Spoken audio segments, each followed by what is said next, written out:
अब देखिए बेटा, रिफ्रैक्शन फ्रॉम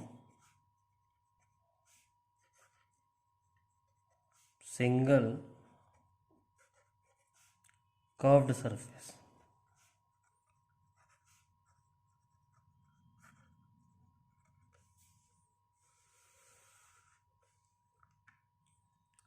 जैसे ये एक कर्व सरफेस है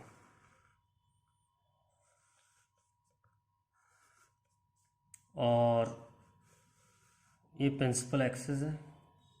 यहाँ ऑब्जेक्ट रखा है u1 डिस्टेंस पे। इस पॉइंट को P कह सकते हैं। एक रे यहाँ जा रही है, इंसिडेंट रे। ये नॉर्मल हो गया। नॉर्मल हमेशा सेंटर ऑफ कर्वेचर पे काटेगा और सेंटर ऑफ कर्वेचर तक की डिस्टेंस को हम r बोलते हैं, रेडियस ऑफ कर्वेचर। ये एंगल इंसिडेंस हो गया। रे जो है रेयर से डेंसर जा रही है तो इट बेंड्स टूवर्ड्स नॉर्मल। ये इमेज बन गई। इमेज की दूरी को हम v कहते हैं। इस एंगल को r कहेंगे, एंगल ऑफ रिफ्रैक्शन। इसको अल्फा मान लेते हैं, इसको बीटा मान लेते हैं, इसको गामा मान लेते हैं। इस पॉइंट को m ले लेते हैं। अब देखिए, अल्फा प्लस बीटा आई होगा exterior angle sum of interior opposite angle, और r प्लस गामा बीटा होगा। तो r हो गया बीटा माइनस गामा। अब स्नेल्स लॉ लगाते हैं। स्नेल्स लॉ कहता है μ1 sine i is equal to μ2 sine r. ये वाला रिफ्रैक्टिव इंडेक्स μ2 है और ये वाला रिफ्रैक्टिव इंडेक्स μ1 है। तो μ1 sine i is equal to μ2 sine r. Snell's law लगा लिया। For small angle, small angle के लिए हम कह सकते हैं sine i is equal to i. तो μ1 i is equal to μ2 r आ जाएगा। अब i can be replace by alpha plus beta,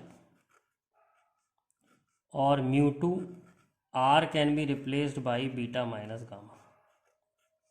फिर ऐसे ही स्मॉल एंगल के लिए tan अल्फा और अल्फा बराबर होंगे।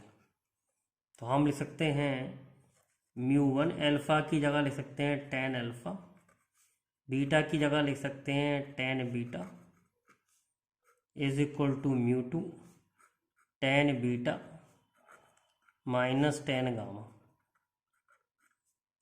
तो μ1 tan alpha perpendicular upon base, तो PM अपॉन माइनस का u। tan बीटा आ जाएगा PM upon r। μ2 tan beta आ जाएगा PM अपॉन r, और tan गामा आ जाएगा PM upon v। PM cancel हो जाएगा तो minus μ1 upon u plus μ1 upon r is equal to μ2 upon r minus μ2 upon v। इसको इधर ले जाएंगे तो μ2 upon v minus μ1 upon u is equal to आ जाएगा μ2 माइनस μ1 अपॉन r। और एक फॉर्मूला मैग्नीफिकेशन का याद कर लेंगे, v upon μ2 into μ1 by u, और मैग्नीफिकेशन होता है height of image upon height of. तो ये दो फार्मूले हमारे reflection from single curve surface में काम आएंगे। अब हम आपको फार्मूला लगाना सिखाएंगे एक प्रॉब्लम में। एक प्रॉब्लम कराएंगे और उसमें हम आपको फार्मूला लगाना सिखाएंगे। जैसे आपको ये प्रॉब्लम दे रखी है,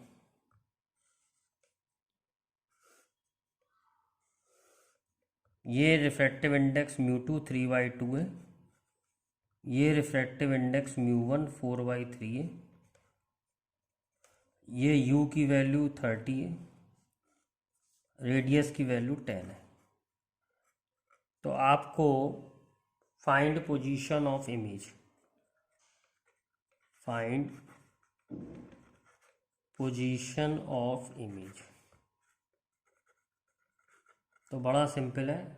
ये रे हमेशा ऑब्जेक्ट से निकलेगी और कर्व सरफेस की तरफ जाएगी। जिस मीडियम में रे जा रही है वो म्यू2 कहलाता है। तो म्यू2 हो गया 3/2, और जिस मीडियम से चली है वो म्यू1 कहलाता है। तो म्यू1 हो गया 4/3। याद रखें, जिसमें जा रही है वो म्यू2 और जिससे चली है वो म्यू1। तो 4/3 से चली है और 3/2 में जा रही है, तो 4/3 हो गया म्यू1 और 3/2 हो गया म्यू2। अब यू का साइन, पहले हम यहाँ से चलेंगे ऑब्जेक्ट की तरफ, तो हम लाइट इधर जा रही है, हम लाइट के अपोजिट जा रहे हैं, तो u की वैल्यू लेंगे -30। v हमको निकालना है, अब देखते हैं रेडियस का साइन कैसे लेंगे। रेडियस दिया है 10, साइन कैसे लेंगे। इस सर्किल को कंप्लीट कर लो कर्व सरफेस की, इसका सेंटर इधर कहीं लाई करेगा, तो पोल से चलेंगे सेंटर की तरफ। तो हम लाइट के संग चल रहे हैं, लाइट भी इधर जा रही थी, हम भी इधर जा रहे हैं, तो रेडियस की वैल्यू पॉजिटिव लेंगे 10। अब फॉर्मूला लगा दो, μ2/v minus μ1/u is equal to μ2 minus μ1/r। μ2 की वैल्यू 3/2, v माइनस μ1 की वैल्यू 4/3 अपॉन -30 इज μ2 आ गया 3/2 minus 4/3 upon r। Radius positive है, सॉल्व करेंगे तो ये आ जाएगा 3/2v plus 4/90 is equal to, ये आ जाएगा सॉल्व करके 3 3 9 माइनस 4 2 8 यानी कि 1 अपॉन एलसीएम 6 होगा तो 1/60। तो 3/2v is equal to 1/60 minus 4/90। LCM ले लो 180। 3/2v is equal to 180, 3 minus 8, तो v की वैल्यू आ रही है 3 × 180 अपॉन 2 × -5। तो ये सॉल्व करके आएगा आपका 2 9 18 0, 270 अपॉन -5 आ गया, 270 अपॉन -5। सॉल्व करेंगे v की वैल्यू आ जाएगी -5, 5 × 25, 5 4 × 20, -54 सेंटीमीटर पर इमेज बन जाएगी।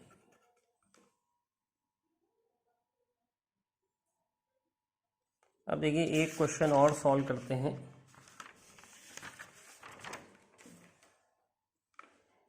ऐसे ही एक क्वेश्चन और सॉल्व करते हैं।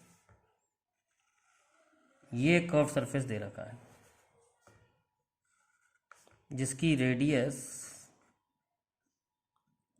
10 दे रखी है,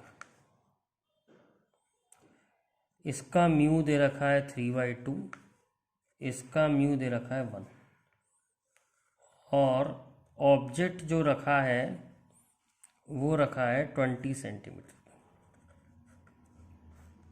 ऑब्जेक्ट 20 सेंटीमीटर पर रखा है।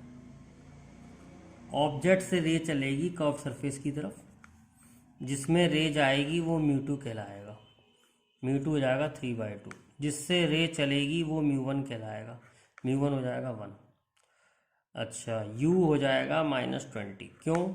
क्योंकि यहाँ से चलेंगे पोल से, हम ऑब्जेक्ट की तरफ चलेंगे, तो we are moving opposite to light, light इधर जा रही है, हम अपोजिट टू लाइट, तो u की वैल्यू -20। r के लिए सर्किल को पूरा करिए, पूरा करने के बाद सेंटर की तरफ जाइए। तो जब हम सेंटर की तरफ जाएंगे तो we are moving opposite to light, तो r की वैल्यू -10 हो जाएगी। अब फार्मूले में लगा दीजिए, μ2/v minus μ1/u is equal to μ2 minus μ1/r। तो μ2 हमको दे रखा है 3/2, वी हमें निकालना है। μ1 हमें दे रखा है 4/3, u की वैल्यू जो है -20 है, μ2 माइनस μ1 3/2 -1 अपॉन r की वैल्यू है -10। इससे हम सॉल्व कर लेंगे, v की वैल्यू निकलाएगी। निकाल भी सकते हैं वैसे आप।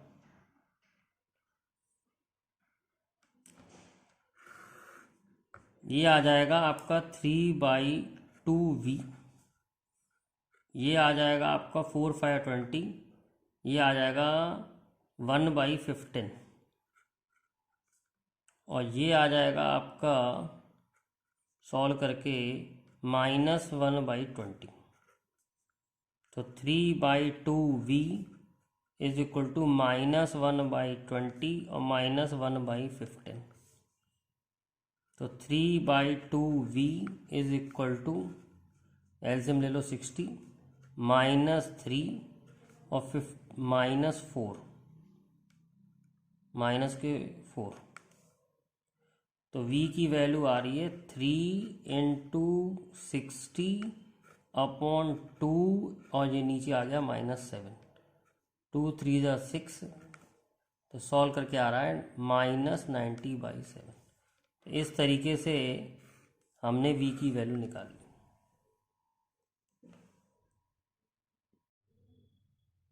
अब बेटा एक क्वेश्चन देखते हैं कर्व सरफेस का। एक स्फीयर है जिसका रिफ्रैक्टिव इंडेक्स 1.5 दिया है, और इसका रेडियस 10 सेंटीमीटर दिया है। एक बबल है 2 सेंटीमीटर पे।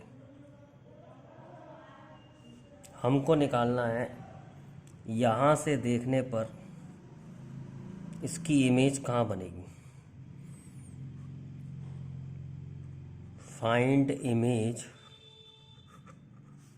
Of a bubble as seen from right side. Right side से इमेज कहाँ बनेगी। अब देखिए ये ऑब्जेक्ट है, रे हमेशा ऑब्जेक्ट से निकल के आँख में जाती है। जिस मीडियम में रे जाती है, जिस मीडियम में रे जाती है वो μ2 होता है, और जहाँ से रे चलती है वो μ1 होता है। तो μ2 हो गया 1, μ1 हो गया 1.5। अब ऑब्जेक्ट की दूरी कितनी होगी। ये ऑब्जेक्ट है, ये पूरी 10 है, इसमें से 2 निकल गया, तो ऑब्जेक्ट की दूरी होगी 8। ये ऑब्जेक्ट है, ऑब्जेक्ट की दूरी 8 हो गई। अब यहाँ ये रिफ्रैक्टिंग सरफेस है, तो ये पोल हो गया। पोल से ऑब्जेक्ट की दूरी नापेंगे तो लाइट के अपोजिट चल रहे हैं, तो u की वैल्यू -8 है। और सेंटर की तरफ चलेंगे तो रेडियस निकलेगा, तो यानी r की वैल्यू भी नेगेटिव होगी -10। अब हम फॉर्मूले में लगा देंगे μ2/v minus μ1/u is equal to μ2 minus μ1/r। μ2 है 1/v निकालना है। μ1 है 3/2, 1.5 can be written as 3/2 upon u है तुम्हारा -8।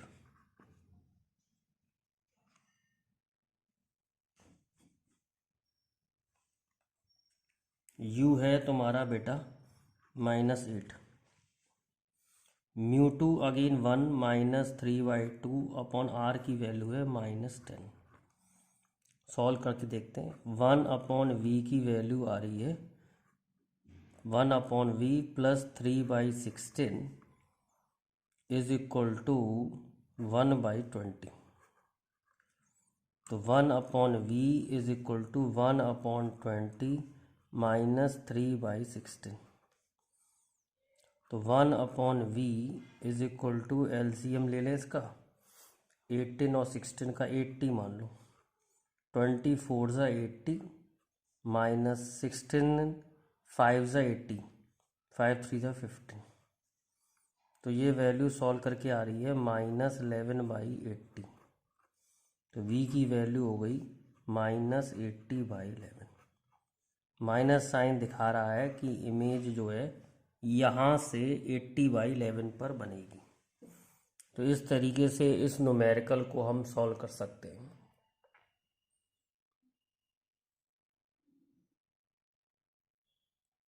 एक और न्यूमेरिकल ऐसा आता है, वो देखते हैं। रिफ्रैक्शन फ्रॉम कर्व सरफेस का एक न्यूमेरिकल और आता है। कह रहा है एक स्फीयर है जिसका रेडियस 10 सेंटीमीटर है। एक पैरेलल बीम आ रही है, इसका म्यू 3/2 दिया है यानी कि 1.5, और एयर में से आ रही है तो mu equal to 1। where would the beam finally converge? ये सवाल है। तो पहला रिफ्रैक्शन इस सरफेस पे होगा, रेडियस 10 दे रखा है, लाइट का डायरेक्शन ये है, तो ये लाइट के डायरेक्शन में ही है रेडियस, तो रेडियस की वैल्यू 10 ले लेंगे। जिस मीडियम में जा रही है वो μ2 हो गया 3/2, और जिस मीडियम से चली है वो μ1 हो गया 1।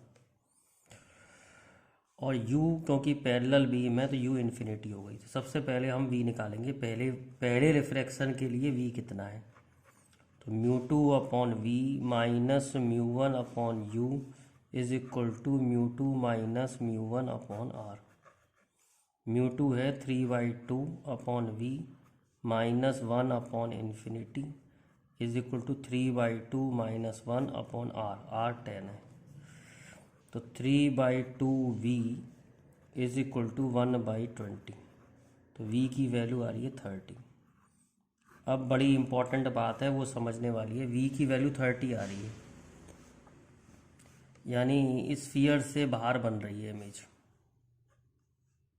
v की वैल्यू 30 आ रही है, मतलब ये डिस्टेंस जो आ रहा है, ये डिस्टेंस 30 आ रहा है। लेकिन जब ये रे यहाँ से जा रही होगी तो यहाँ दोबारा रिफ्रैक्शन होगा। तो इस क्वेश्चन में 2 बार रिफ्रैक्शन सॉल्व करना पड़ता है। तो जब दोबारा रिफ्रैक्शन होगा तो ये नॉर्मल से अवे बेंड कर जाएगी। क्यों? ये डेंसर से रेयर जा रही है तो it bends away from normal, तो यहाँ बीम कन्वर्ज कर जाएगी। ये अब निकालना है कहाँ कन्वर्ज करेगी। ध्यान रखें एक बात कि जो पहले रिफ्रैक्शन की इमेज है, पहले रिफ्रैक्शन की जो इमेज है वो ऑब्जेक्ट का काम करेगी सेकंड रिफ्रैक्शन के लिए, इस सरफेस पर रिफ्रैक्शन के लिए। पहले रिफ्रैक्शन की जो इमेज है कितनी दूरी पर है, 10 दूरी पर है। मुझे कैसे पता 10 है, ये 30 है और ये 10 + 10 20 है, तो इधर से डिस्टेंस आ जाएगा 10। तो पहले रिफ्रैक्शन की इमेज इस सरफेस से 10 दूरी पर है, ये ऑब्जेक्ट का काम करेगी, और ये लाइट के डायरेक्शन में भी है, तो u की वैल्यू हो जाएगी 10। अब रे इसमें जा रही है बाहर, तो μ2 बाहर का हो जाएगा 1, और ग्लास में से जा रही है तो μ1 हो जाएगा 3/2। और रेडियस इधर होगा, सेंटर इधर है, रेडियस इधर होगा, तो लाइट के अपोजिट है, तो रेडियस हो जाएगा -10। दोबारा सॉल्व करेंगे। μ2/v minus μ1/u is equal to μ2 minus μ1/r। μ2 को ले लेंगे 1/v minus 3/2 divide by u 10 is equal to μ2 1 minus 3/2 divide by r -10। Radius -10 है। इसको सॉल्व करके देखते हैं कितना आ रहा है। 1/v minus 3/20 is equal to 1/20। तो 1/v is equal to 4/20, v is equal to 5। Image 5 पर बनेगी, मतलब ये डिस्टेंस जो होगा आगे आया प्लस आया तो ये डिस्टेंस होगा 5 सेंटीमीटर। तो इमेज, फाइनल इमेज या फाइनल बीम जो है वो कन्वर्ज हो जाएगी 5 सेंटीमीटर फ्रॉम सेकंड सरफेस। ये इसका आंसर हो गया।